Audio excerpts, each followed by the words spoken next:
So welcome back. Thanks for tuning in again. This is a continuation of our preparation for a treatment protocol for upper cross syndrome. In today's video, we're going to talk about why we chose to work on some of the muscles that we chose in yesterday's video for upper cross syndrome.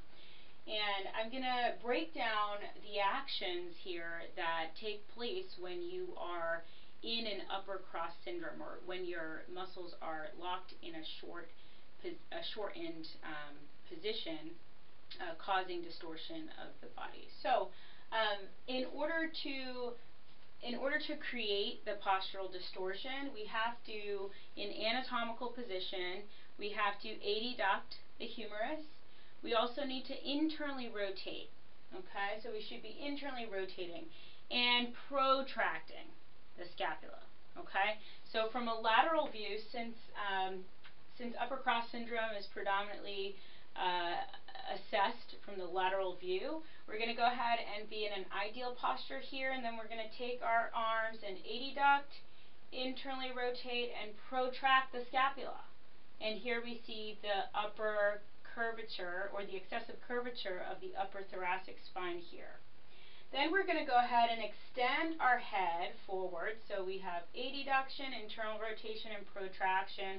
Then we're going to take it and extend the head and elevate the scapula. And here you can see that I have now placed myself in an upper cross syndrome, or a excessive forward head posture with excessive curvature of the upper thoracic spine.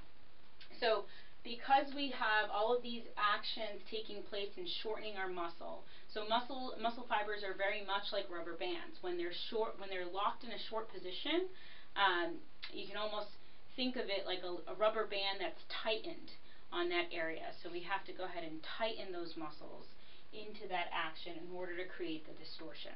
So in the postural realignment method, or in the methods that we teach here at Emotion Sports Massage, we always want to first start with the muscles that are actually contributing to the locked, short, tightness, and distortion. Okay.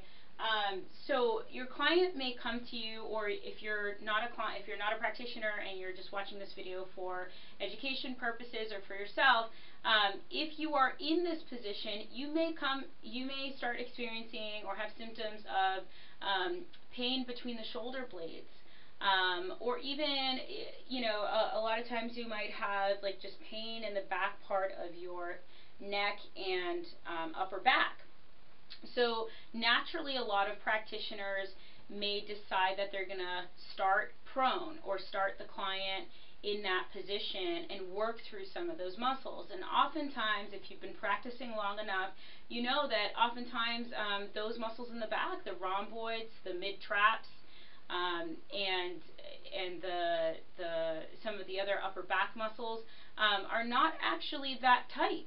When you get back there, you're working on them and you're trying to find trigger points, and still you're not quite getting to the root of the problem. And the reason being is because essentially these are the muscles here that are contributing to the referring pain to the pain in the back of the shoulders. Okay.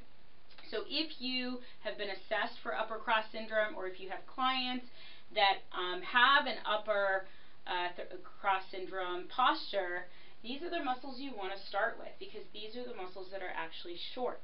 Okay, and we'll talk in another video about what to do about those muscles that are long. However, like we were saying before, the adduction, these are the muscles that take place in adduction. So we have our latissimus dorsi, our teres major, our subscapularis, and our pec major. All of those are going to assist in that adduction of the humerus, or of the arm.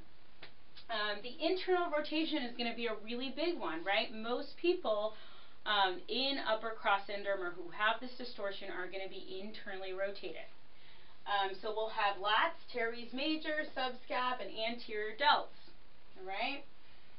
The protraction. So this is that curvature of the spine, and most people that have a hypokyphotic back, or that hunchback, are also going to benefit from this type of a treatment. working on your protractors, so your pec minor and your serratus anterior. And then, of course, we have the forward head posture, which would be the extensors, okay, the neck extensors, which are your suboccipitals and your SCM. So your SCM also does flexion of the neck. However, in this case, we are addressing the SCM for the extension of the neck, okay? Extension. The elevation of the scapula is going to be, the levator scap and the upper traps will be responsible for that. So going back to our previous preparatory treatment plan video, if you look on there, you'll see that I detailed out most of these muscles, and we came to the conclusion that we would start our client supine so that we would address the majority of these muscles prior to working on the back muscles, okay? If you like this video, give it a thumbs up, subscribe, and if you're looking for training, you can go ahead and apply or register in the link below. And if you're looking for treatments here at Emotion Sports Massage, we also have a link below for that.